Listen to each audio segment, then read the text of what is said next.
ജീവൻ കവർന്നെടുക്കാൻ NDF തീരുമാനിച്ചത്. ഇവിടെ ഹിന്ദു രാഷ്ട്രത്തിന് വേണ്ടി നിലകൊള്ളുന്ന RSSന്റെയും അതിൻ്റെ രാഷ്ട്രീയ രൂപമായി BJPയുടെയും ഇസ്ലാമിക രാഷ്ട്ര സ്ഥാപനത്തിനായി നിൽക്കുന്ന ജമാഅത്ത് ഇസ്ലാമിയാകാം, NDF പോലെയുള്ള സംഘടനകളാകാം, അവരുടെയും കൊലക്കത്തിക്കിരയായി നിരവധി സഖാക്കളുടെ ജീവൻ നഷ്ടപ്പെട്ടിട്ടുള്ള ഏക പ്രസ്ഥാനം CPIM ആണ്. രണ്ടു കൂട്ടർക്ക് അതിനകത്ത് വ്യത്യാസമില്ല. കാരണം ഇന്ത്യയിലെ മറ്റ് പല സംസ്ഥാനങ്ങളിൽ നിന്നും വ്യത്യസ്തമായി വർഗീയതയ്ക്ക് വേരോട്ടം നമ്മുടെ മണ്ണിൽ കിട്ടാതിരിക്കുന്നതിൻ്റെ പ്രധാനപ്പെട്ട കാരണം ഇടതുപക്ഷത്തിന്റെ വിശിഷ്യ കമ്മ്യൂണിസ്റ്റ് പാർട്ടിയുടെ സജീവമായ സാന്നിധ്യമാണ്. മതപരമായ വിഭജനം, വൈരത്തിന്റെ രാഷ്ട്രീയം, വെറുപ്പിന്റെ പ്രയോഗം, ഇതൊന്നും കേരളത്തിൽ വേണ്ടത്ര ഉദ്ദേശിക്കുന്ന വേഗതയിൽ, ഒട്ടുമില്ല ഞാൻ പറയുമല്ലോ, ഉദ്ദേശിക്കുന്ന വേഗതയിലേക്ക് വരാതിരിക്കുന്നതിൽ മഹാപ്രതിരോധം തീർക്കുന്നത് CPIM-ഉം ഇടതുപക്ഷ പ്രസ്ഥാനവുമാണ്. അതുകൊണ്ട് നിരവധി സഖാക്കളെ നഷ്ടപ്പെടേണ്ടി വന്നു. ഇവിടെ NDF രാഷ്ട്രത്തിന് കൊലപ്പെടുത്തി. എത്രയോ സഖാക്കളെ കേരളത്തിലെ എല്ലാ ജില്ലകളിലും RSSകാർ കൊലപ്പെടുത്തി. ഇന്നിപ്പോ കേരളത്തിൽ ഒരു ദേശീയ നേതാവുണ്ട്, പ്രതിപക്ഷ നേതാവാണ് ലോകസഭയിലെ.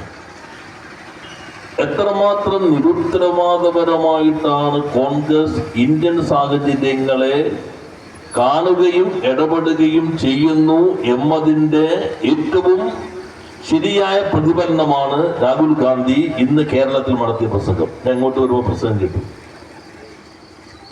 അത് ഞാൻ വിചാരിച്ച റിപ്പോർട്ടർ പറയുന്നതായിരിക്കും. CPIM-നെയും RSS BJPയെയും എതിർത്തുകൊണ്ട് രാഹുൽ ഗാന്ധി എന്താണ് വാർത്തയുടെ ഒരു കഷ്ടം കണ്ടത്. എന്ന പ്രസംഗം കേൾക്കാന്ന് വിചാരിച്ചു നേരിട്ട്. അദ്ദേഹം പറഞ്ഞു, ഞാൻ RSSന്റെ ഐഡിയോളജി എതിർക്കുന്നു, ഞാൻ CPIM-ന്റെ ഐഡിയോളജി അതേ ശ്വാസത്തിൽ പറയുകയാണ്. BJPയുടെ RSSന്റെ ആശയത്തെ എതിർക്കുന്നു, CPIM-ന്റെ ആശയത്തെ എതിർക്കുന്നു എന്ന് രണ്ടും ഒരേപോലെ കണ്ടുകൊണ്ട് കോൺഗ്രസിന്റെ നേതാവ് രാഹുൽ ഗാന്ധി പറയുകയാണ്. ഈ രാഹുൽ ഗാന്ധിയാണോ ഇന്ത്യയിൽ BJPക്കെതിരെയുള്ള വിശാലമായ സമരവിലയുടെ ഏറ്റവും സജീവമായ ഘടകമായി നിന്ന് പാർലമെന്റിൽ പ്രതിപക്ഷത്തെ ആകെ വഹിക്കുന്നത്? ഡൽഹിയിൽ നിങ്ങൾ ഇങ്ങനെ പറയോ? ബീഹാറിൽ നിങ്ങൾ ഇങ്ങനെ പറയോ? തമിഴ്നാട്ടിൽ നിങ്ങൾ ഇങ്ങനെ പറയോ? ഇന്ത്യയിലെ മറ്റു സംസ്ഥാനങ്ങൾക്കകത്ത് നിങ്ങൾ ഇങ്ങനെ പറയുമോ?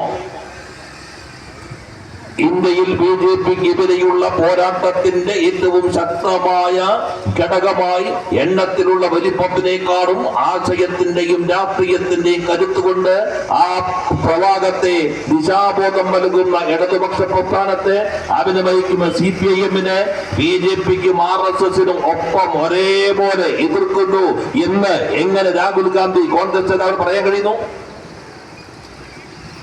ഇതാണ് കോൺഗ്രസിന്റെ ദൗർബല്യം. വാളയാർ ചുരം കിടന്നാൽ പിന്നെ എങ്ങനെയെങ്കിലും CPIM-നെ എതിർക്കുക എന്ന ലക്ഷ്യത്തിലേക്ക് കോൺഗ്രസ് ചുരുങ്ങും. എന്നാൽ യഥാർത്ഥത്തിൽ എങ്ങനെയാ കോൺഗ്രസ് RSSന്റെ പ്രത്യയശാസ്ത്രത്തെയും അവന്റെ രാഷ്ട്രീയ പ്രയോഗത്തെയും എതിർത്തിട്ടുള്ളത്? രാഹുൽ ഗാന്ധിക്ക് ഒഴിഞ്ഞു മാറാൻ കഴിയുന്നതാണോ ഇന്ത്യയിൽ BJPയുടെ വളർച്ചയ്ക്ക് ഉള്ള സാഹചര്യം സൃഷ്ടിച്ച ആ പരിസരത്ത് നിന്ന്? ഇവിടെ നമ്മുടെ നാട്ടിൽ ചില കോൺഗ്രസ്സുകാർ പറയില്ലേ, BJP കമ്മ്യൂണിസ്റ്റുകാരും പുറത്തു നിന്ന് പിന്തുണച്ചതുകൊണ്ടാണ് 2 സീറ്റുണ്ടായി BJP വളർന്നതെന്ന് പറയുന്നു. അപ്പൊ ചിലപ്പോൾ നമ്മൾ പറഞ്ഞത് ശരിയാണല്ലോ, പുറത്തുനിന്ന് പിന്തുണയ്ക്കുമ്പോൾ 2 അല്ല, 2 ആണെങ്കിൽ പിന്നെ പുറത്തുനിന്ന് പിന്തുണയ്ക്കേണ്ടി വരില്ലല്ലോ, അപ്രസക്തമാവില്ലേ. BJP 2 BJPയുടെ തുടക്കമല്ല, അത് തുടർച്ചയാണോ? അത് ജനസംഘത്തിന്റെ തുടർച്ചയാണോ?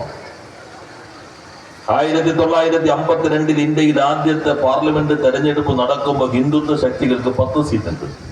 ജനസംഘത്തിന്റെ 3 ഉൾപ്പെടെ 10 സീറ്റുണ്ട്. ആ 10 സീറ്റുള്ള ഹിന്ദുത്വ ശക്തികളുടെ ബ്ലോക്കിന്റെ മേധാവാണ് ശ്യാമപ്രസാദ് മുഖർജി. ആ ശ്യാമപ്രസാദ് മുഖർജിയാണ് ഇന്ത്യ വിഭജിക്കപ്പെട്ട് പാകിസ്ഥാൻ രൂപീകരിച്ചു. ലിഖായത്ത് ഖാൻ അവിടെ പ്രധാനമന്ത്രിയായപ്പോ ആ ഒഴിവിൽ ആ ശ്യാമപ്രസാദ് മുഖർജിയെയാണ് നെഹ്റു ഇന്ത്യയുടെ മന്ത്രിസഭയിൽ ഉൾപ്പെടുത്തിയത്. അന്ന് 10 സീറ്റുണ്ട്. പിന്നീട് 65-67 ആയി കഴിയുമ്പോൾ 35 സീറ്റ് ഇന്ത്യ പാർലമെന്റിൽ ജനസംഘത്തിന്. പിന്നെ ജനസംഘം ജനതാ പാർട്ടി ലയിച്ചു. പിന്നെ പുറത്തു വന്ന് BJP ആയി വന്നു. അപ്പോഴെ രണ്ട്